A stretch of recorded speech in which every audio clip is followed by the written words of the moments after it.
Welcome to Focus on Albany. My guest today is David Lombardo from the Capital Pressroom, and we're here to discuss the election that took place on November 8th. So, Dave, were there any surprises? I think there were definitely surprises up and down the ballot and across New York. For me personally, I was probably most surprised by some of the outcomes in the Hudson Valley region. There was always a chance that Republican Assemblyman Mike Lawler would beat Democratic incumbent member of Congress Sean Patrick Maloney. I think we were a little surprised by the margin of Lawler's victory. Sticking with that region, I was surprised that State Senator Elijah Reichlin Melnick, a Democratic member of the state Senate in Rockland County, ended up losing. They also saw the Democrats lose an open Senate seat nearby in Dutchess and Putnam County, where they were hoping to pick one up. So I was a little surprised by those losses in particular. But the rest of the evening really shook out kind of how you would expect. Oh, I should add, in southern Brooklyn, the fact that three incumbent Democrats in the state assembly lost, where they really didn't have significant challenges, was a bit of a surprise. And we've been doing some postmortems on those elections, trying to figure out what went wrong for Democrats there. What went wrong? Well, I guess argument that's being made right now is that the Brooklyn Democrats kind of sat on their hands this election, that they didn't mobilize in a significant way and take seriously the growing Republican power in southern Brooklyn. New York City Council member Justin Brannan had a very tight race there just last year, I believe. So the writing was on the wall if people were reading the message. For a deeper understanding of why, say, Peter Abadi's not coming back and other Democrats in southern Brooklyn, I think you probably have to spend some time getting to know those candidates who were running and the issues that they were talking about. The other thing I would point to from my vantage point in Albany, though, is that the highlighting of the school performance and the regulations of schools, these Hasidic yeshivas, really impacted certain districts where these schools are located. For instance, in Rockland County, where we had those Democratic losses that we talked about, as well as southern Brooklyn. So I think that could be something that might have contributed to some of these Democratic losses down ballot. Do you think that the Republicans are making inroads in New York City?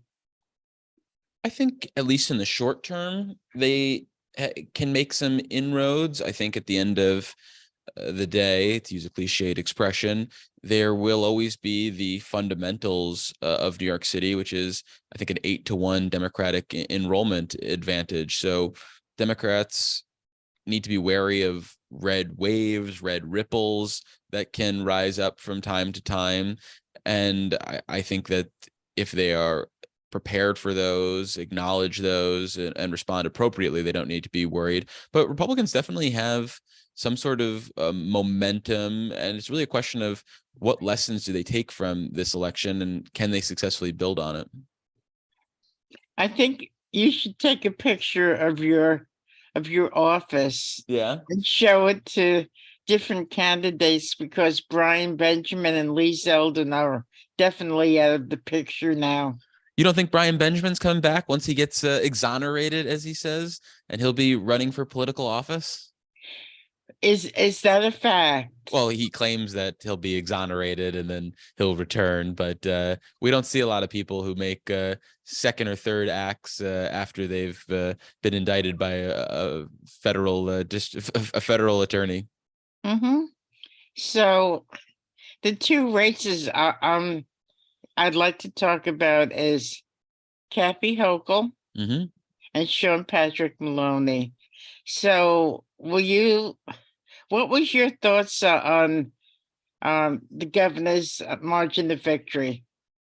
I think the governor's margin of victory and that race in general sort of shows the ceiling for Republicans in a really good environment when they nominate a fringe candidate. And I say a fringe candidate because a lot of the rhetoric and ideas from Lee Zeldin are not in the mainstream in New York. So they got 47%. That's really good. I attribute that largely to the environment that we saw both nationally and in New York, and not necessarily because of Lee Zeldin. On the other side of things, Kathy Hochul getting 52, 53% really shows what maybe the floor in New York is for a Democratic candidate running a kind of low energy, maybe not really focused on the right message type of centrist campaign. So if you have those two ingredients, we kind of know where they intersect, and it's 53-47. So there was a chance, I guess, Zeldin could win here in the Capitol. We were kicking around percentages like 25, 30, 35% chance. But if you stuck with the polls, which the institutional polls had Kathy Hochul anywhere between 52, 53, 54%, and you remembered the fundamentals of this state, then you really weren't getting too worked up about a Lee Zeldin victory. It was more about the margin, and it's the closest margin that we've seen of any Democratic victories in the last 20 years statewide, even closer. Well, it's about the same as Harry Wilson's attempt to unseat then freshly appointed comptroller Tom DiNapoli in 2010. But I mean, this really is maybe the closest that we might see in the future. So I expect that other margins would be more in Democratic favor. Now, you and I have discussed in previous talks, if another Republican was running, Mhm. do you think they could have beat Kathy Hochul? I think they would have had maybe better odds to beat Kathy Hochul. I wouldn't necessarily want to put my money on it, but it's one thing to talk about this moderate Republican who rallies up both the base and appeals to independents and Democrats alike. But in reality, I'm not necessarily sure who that person is. We might gravitate toward Congressman-elect Mark Molinaro, the Dutchess County executive, as someone who fits that bill, but I don't necessarily think he energizes the base the same way Lee Zeldin did. And for a Republican to be successful, you need massive Republican turnout. Someone like Harry Wilson, who we mentioned earlier, was vying to be the gubernatorial nominee of the Republicans this year and fell short by a wide margin, but he was making the argument that he was the candidate who could bridge the partisan divide in New York. So yes, I think maybe if there was that candidate that actually worked on paper, maybe they could have pulled off the upset with a better chance than Lee Zeldin. The name that comes to mind is John Katko.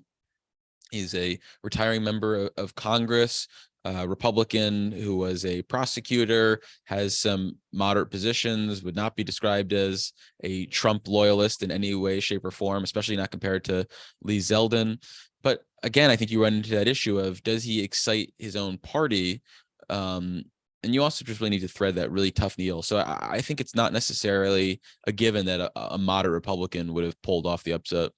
You and I had discussed John Katko before, and given the fact that there are very few in Congress who are bringing up, well, there are people who are bringing up the student loan debt crisis, but he was pretty vocal about it. That cuts along party lines. Don't you think he would have made a better candidate than Zeldin? He might have, but again, John Katko has only run for office in central New York. And I think it's one thing to win a purple congressional district in the Syracuse area. It's another thing to win a deep blue state. And I think you make a good point about Katko highlighting an issue that crosses partisan lines. I mean, this is something that really appeals to Democrats, even more than Republicans, based on polling. But I think that we really need to see the Republican messaging move beyond just crime and the economy, at least the messaging it was making on the economy, and focus Mhm. more on policies that might have assuaged some concerns Democrats had about voting across the aisle, such as childcare, schools, the issues that when crime isn't dominating are usually things that are top of mind for most voters in New York. What'd you think of the debates? So, debates plural. So like, I mean, we only had one in the gubernatorial election. Well, yeah, but there were other debates on Spectrum News. Yeah, Overall, what'd you think of them? I thought they didn't do much to move the needle in any of these races. For one, they were so close to election day that Mhm. there wasn't really a lot of time for people to digest what had happened or to let certain gaffes resonate. That being said, there weren't really any major gaffes. These weren't like the debates that we saw in Pennsylvania, where I think a lot of voters were, one, struck by the appearance and delivery of now Senator-elect John Fetterman, or some of the statements made at the time by Republican candidate Mehmet Oz. So I thought they were kind of run-of-the-mill boring, and I think all of these races, whether it was the race for U.S. Senate, the race for governor, would have benefited from multiple debates and probably earlier on. And the race for attorney general would have benefited from at least one debate, because incumbent Democrat Letitia James refused to debate her Republican Right. opponent, which was amusing to me on election night when she talked about how she hadn't heard yet from her Republican challenger, Michael Henry. And I just kept thinking of the fact that she refused to engage him prior to the election. Wow. So the other race you had touched on a few minutes ago was Sean Patrick Maloney. Mm-hmm. And as we speak now, on the 14th of November, the control of the House is still up in the air. Were you surprised that Maloney lost? Yeah, I was surprised. I think that he was moving from a district that was, I would say, pretty safe Democratic. I think it was about 60% to 55% voting for Biden in 2020, to a district that went to 55% for Biden. So I think he had to be considered the favorite coming in. But I think there were a lot of different factors that contributed to his downfall.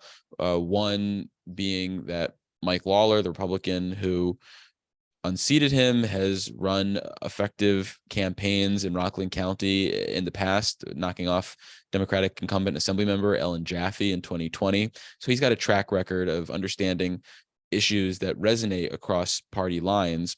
Then I think you have the fact that Sean Patrick Maloney, as a national prominent Democrat, kind of had a bullseye on his back. And so I think there was a lot of energy to take him out. I think he was probably weakened by the primary that he had earlier this year in August as well. I don't think having to reunite a divided Democratic Party there was something that helped him in any way, shape, or form. And then I think he was hurt by some of the campaign statements he made in 2018 when running as attorney general, where he talked a lot about his support for cashless bail. And this is a district where parts of that message is not going to resonate. So I think a lot of different things contributed to his downfall. But I also think we need to remember that he had other, I would say, things attracting his attention. So it's possible he wasn't 100% committed to his own race because he was trying to help Democrats all over the country get elected. Do you think that's a fair statement? Because, all along the leader of the DCCC has had to run their own race, and they normally won. Mm-hmm. Yeah, I think it's been Yes. 40 years since Right. DCCC leader lost. But this time, the leader of the DCCC lost. So, you know, you said that he was concentrating on other races. I think it might have. I think it might have shared his attention. I think it might have split his attention. So I think I don't think it's the one thing that cost him his race, but I think it definitely contributed to the recipe that led to his downfall. Then in that case, what you just said could have applied to somebody like, oh God, uh, the former mayor of Chicago, right? Rahm Rahm Emanuel. Emanuel. Yeah. Well, my understanding is his, I guess his district might look a little different than a Hudson Valley recently redrawn seat in New York. Okay. But Fair again, enough. I besides visiting my sibling in Chicago, I don't have the best feel for Illinois politics. Okay. Fair enough. So, what do you think is on store for the winners? In Congress and Senate, Assembly, statewide, who are we interested It's in? statewide. Well, I think there's too much probably emphasis on the margins by which, say, the governor or the attorney general won, these very tight races, because at the moving into 2023, it just matters that they won and they will get to exercise power for 4 years. What lessons they take from these races will be interesting to see. When Letitia James got reelected and took the stage on Tuesday, November 8th, she immediately gravitated toward public safety. And I would be surprised if she doesn't continue to message on criminal justice issues in 2023. What that looks like, I'm not really sure. Is she going to want more tinkering around the state's use of bail? Is she going to be pushing for more progressive criminal justice items like clean slate, one of the outstanding topics that Democrats are hoping to get through on the public safety side of things?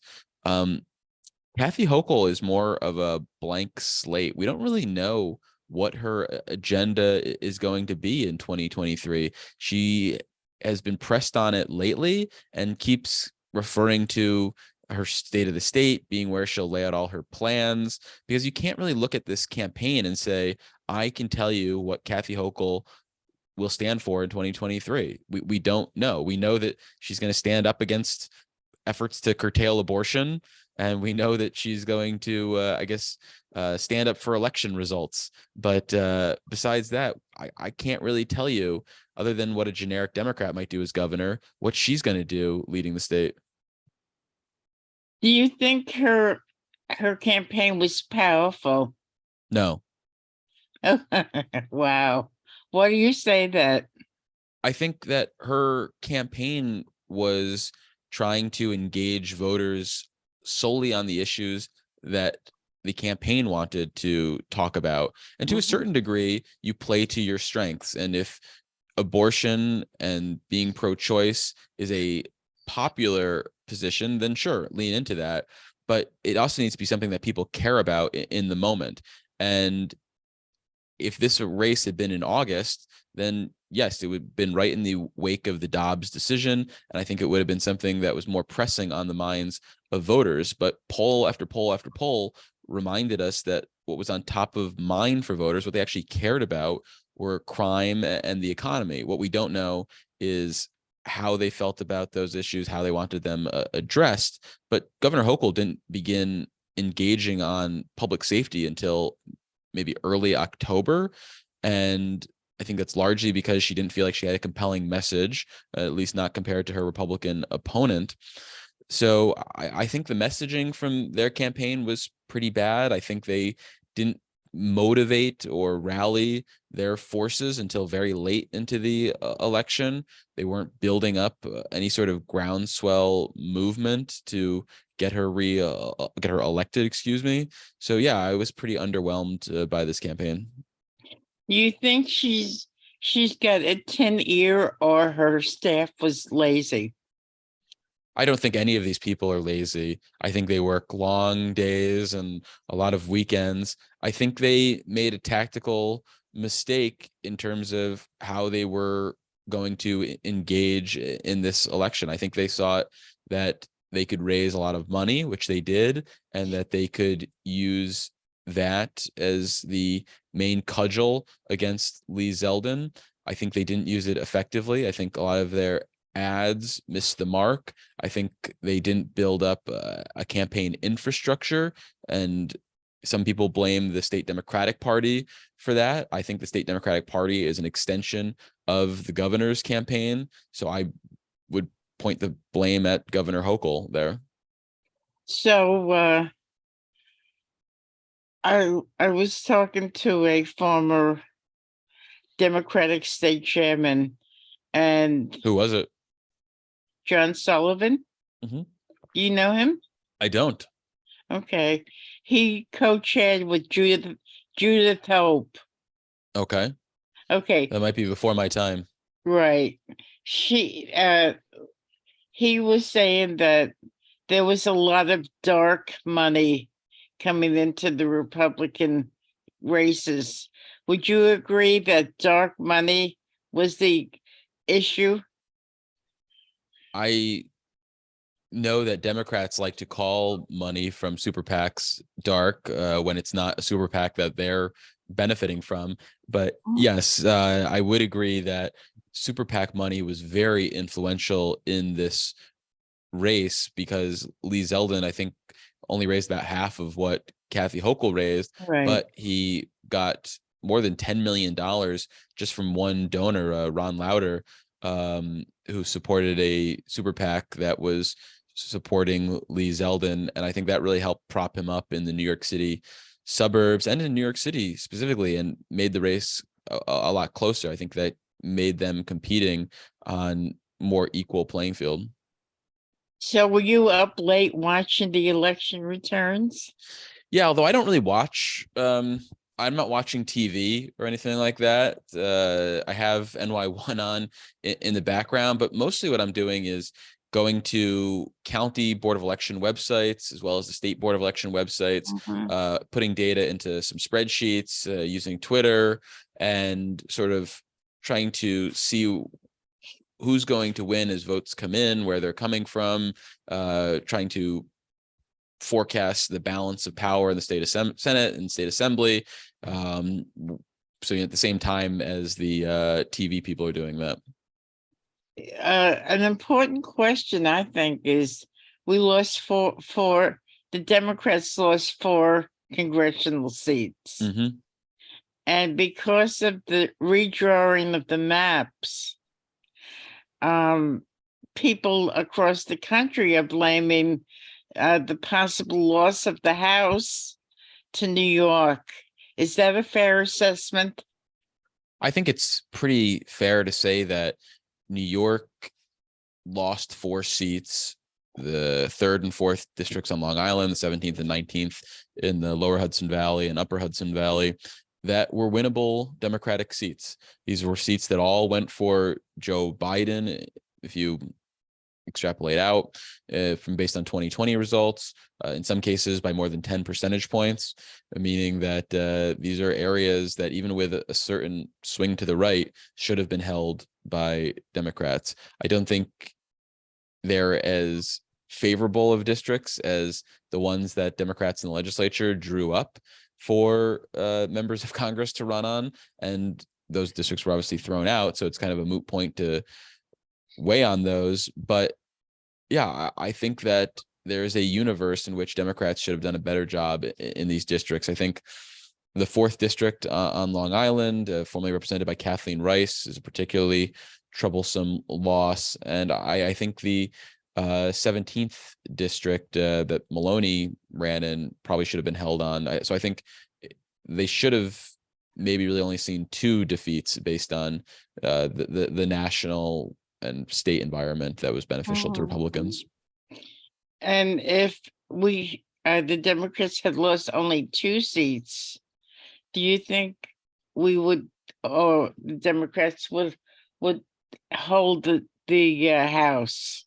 Well, with the caveat that this is just based on reading and listening to people who are smarter than me and cover national politics for a living, it seems like Democrats might have had a better path to a majority, maybe a very, very slim one, based on my understanding, what I've seen from people like David Wasserman and Nate Cohn and Nathaniel Rakelich. Maybe a 218, 219 seats as it is now. It looks like they'll be maybe dealing with 215 or 216. So maybe there's a path there, but that path is unfortunately closed for Democrats, as Republicans did pull off 4 of these seats from the Democrats. But it's still up in the air, right? Seems like the remaining question is the vote process in California, where they have a lot of mail ballots that are still being counted. But it appears that with the universe of votes that's out there, that Republicans are in good shape to take a majority in 2023. That's going to be interesting. Yes, it will. I think that the first interesting part will be, is Kevin McCarthy able to secure the speakership, because he has basically no votes to spare? And if he can't, who emerges as the consensus candidate for Republicans as Speaker of the House? Maybe it's our own Elise Stefanik in New York. Well, I had heard that Marjorie Taylor Greene wanted to become the new speaker. Well, I can bet you right now that that will not happen. So what's in store in New York for the coming session? I think the big overarching story, at least for the first few months, is going to be the budget, as it always is. But this year it'll have a challenge of a fiscal crunch, unlike one that we've seen in recent years in New York, especially looking back at 2022. We were, ripe with cash. We've had a surplus this past year, but budget projections show not such a rosy picture moving forward. And that might lead to some tough choices for Kathy Hochul. And if she has to make tough choices, that could mean some fighting within the Democratic Party in New York. And that's when things get interesting. Had Cuomo not left office when he did, and he didn't get into all of the hot water that he did, do you think he would have coasted to a 4th term? So you're saying if none of the allegations of sexual misconduct were coming forward? Correct. I think he had some problems, whether it's with the nursing home record during the pandemic. He would have been dogged to a certain degree by crime, but I think he probably would have run a better campaign than Kathy Hochul, who has never been really responsible for a statewide campaign. We got to remember that Andrew Cuomo worked for his father. He's lost his own statewide campaign in his own right, and then he's been successful three times as governor and as multiple and as attorney general back in 2006. So I would give Andrew Cuomo the benefit of the doubt that he would have run a better campaign if he did not have allegations of sexual misconduct looming over him. And you think he would have coasted to victory? I mean, I never like to say that politicians coast to victory, because having worked a campaign, I can tell you that even if you win by a big margin, it involves a lot of work. And I think that he could have won by a larger margin, but I think it would have taken work, and I think it would have taken smart messaging and an active campaign, and something that I would assume he would have been geared up for. So what will you be talking about on Capital Pressroom? Well, this week, within the next week? Well, this week we're going to be starting to talk about the budget. As I mentioned earlier, there's going to be some tough choices ahead, and we recently got the mid-year financial plan update from the Division of Budget, and it projects out-year deficits. So we're going to have on Patrick Arecki from the Citizens Budget Commission of New York to explain what sort of challenges lie ahead and kind of lay that groundwork for the different choices that will be present for Democrats. Are there areas of the budget that they can slow the growth in spending? Are there potential revenue raisers that they should be eyeballing? And hopefully we'll get New York State Democratic Party Chair Jay Jacobs on the show to do a post-mortem of the races from the top of the ticket all the way down, as well as his own future in the party, which is being called into question by some on the left extremists of the Democratic Party. Well, David, you have a great couple of weeks. Have a happy holiday season. You And too. we'll talk when the new session starts. Sounds great, Cynthia. Okay, so you've been listening to David Lombardo. I'm Cynthia Pooler. This is Focus on Albany. If you like this show, please subscribe to my YouTube channel. Thanks, Dave. Thank you, everybody, for listening.